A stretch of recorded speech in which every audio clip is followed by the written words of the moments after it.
All right, joining us today on Pirate Radio Live, former East Carolina cornerback, the color analyst on the Pirate Sports Network, as he'll be on the call with Jim Zoki this Saturday as East Carolina takes on Temple. Kevin Monroe joining us. Kevin, how you doing, man? I'm doing well, Clip. Hope you are. Yes, sir. It has been a crazy week as we've been a part, Kevin, of ECU coaches being let go over the years, but don't recall one happening this early in a season. So this one feels a little different than the ones in the past. What was your take on the news that came out on Sunday? Yeah, I mean, I was surprised in the fact that it happened mid-season. I can't say that I was surprised that Houston got let go. I think it was just so much chatter going on after both the Charlotte game and the Army game. I can remember my father telling me that he listened to your fifth quarter call-in show after the Charlotte game, and he said, Kev, I don't know if you heard the show, but 100% of the callers were calling for Houston's head, and 50% were calling for John Gilbert's head. So he said, based on that, I can't imagine this going much longer. And so, you factor in the NIL situation and folks giving money to that. Also factor in the building fund and the money that people have committed to the indoor facility that, I've heard rumors that people were saying they weren't going to hold up their end of their commitment based on if Houston was going to be here or not. And so uh, all of that and knowing you have to have a coach in place for both the transfer portal and NIL and recruits sooner than later, it seemed to make sense that it was going to come to that. But I just being a former player myself, I've been a part of bad losses. I mean, I went to the Carrier Dome and faced Donovan McNabb and lost 56-0 in my first college start in 1997. So I've been a part of ECU getting embarrassed, but never against an opponent that we are comparable with, maybe even better than in certain situations.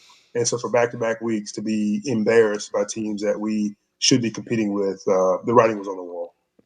Yeah, and Kevin, I understand that the I guess the volume of the fifth quarter is not 100% accurate with what the Pirate Nation feels. Sometimes the loudest are the most ignorant, but it is a decent sample size. The anger after the Charlotte game turned into apathy. I guess after the Army game, the silence was deafening. For the first time, we were about 45 minutes, maybe an hour, 15 minutes into the show, and we had open lines, and that hasn't happened all year. That hardly ever happens, but I think people maybe gave up on that one early Saturday, found other things to do, didn't bother calling it. So that's when it kind of gets scary, right? When the yelling becomes silence, so to speak.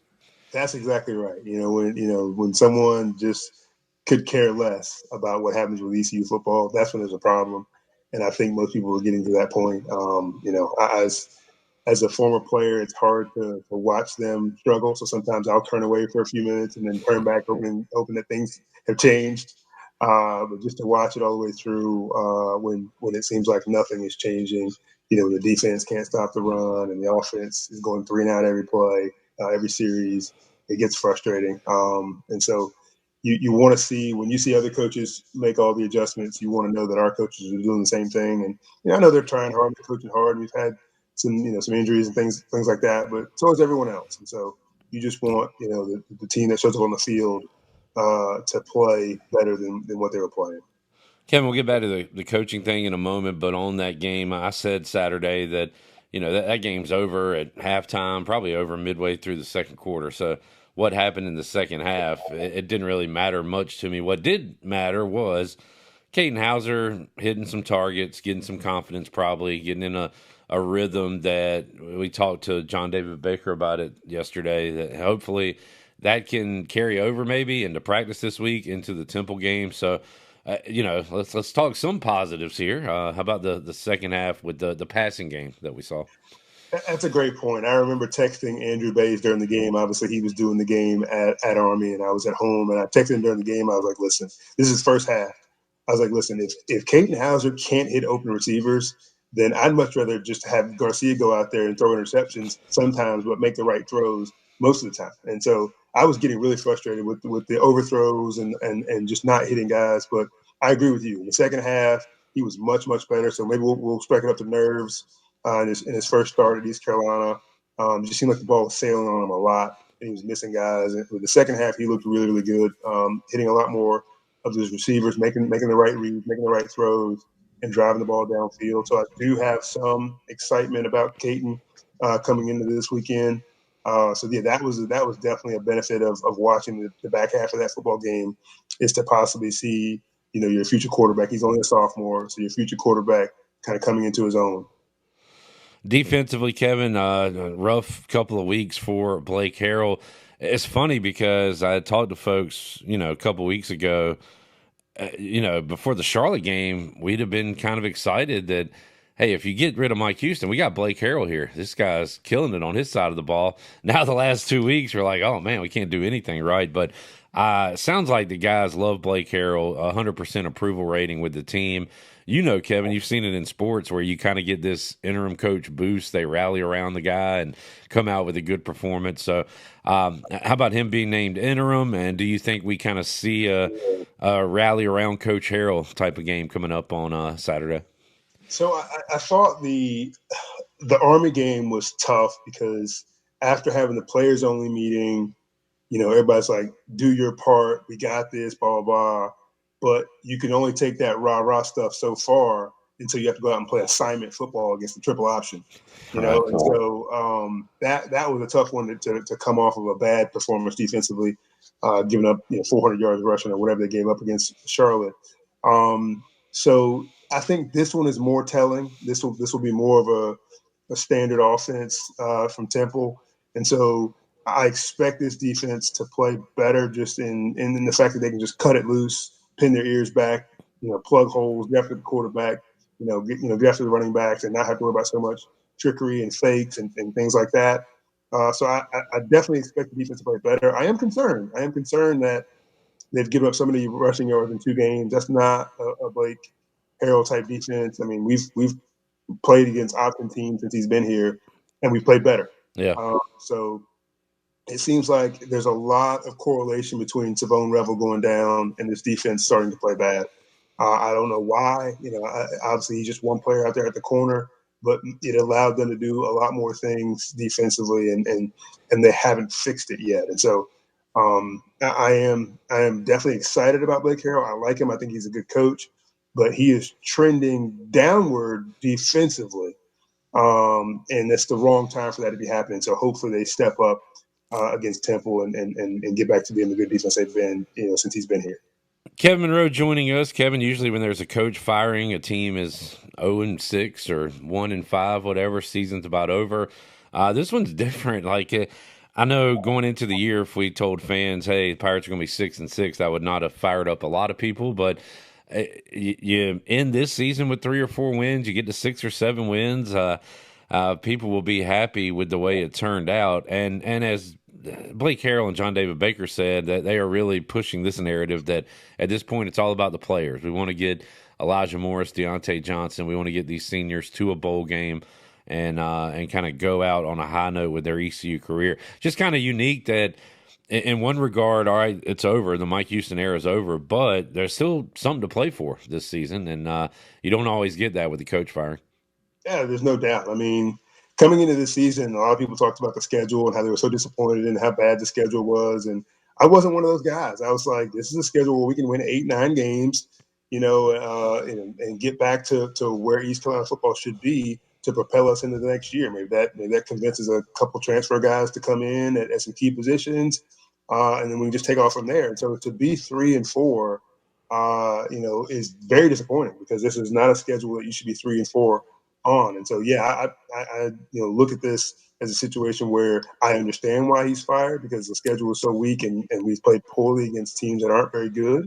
And Army's good. I don't want to knock Army. They're good. They're just the Pirates should be comparable with them. They should be able to go out on the field and play them in a tough game. If they lose a close one, fine.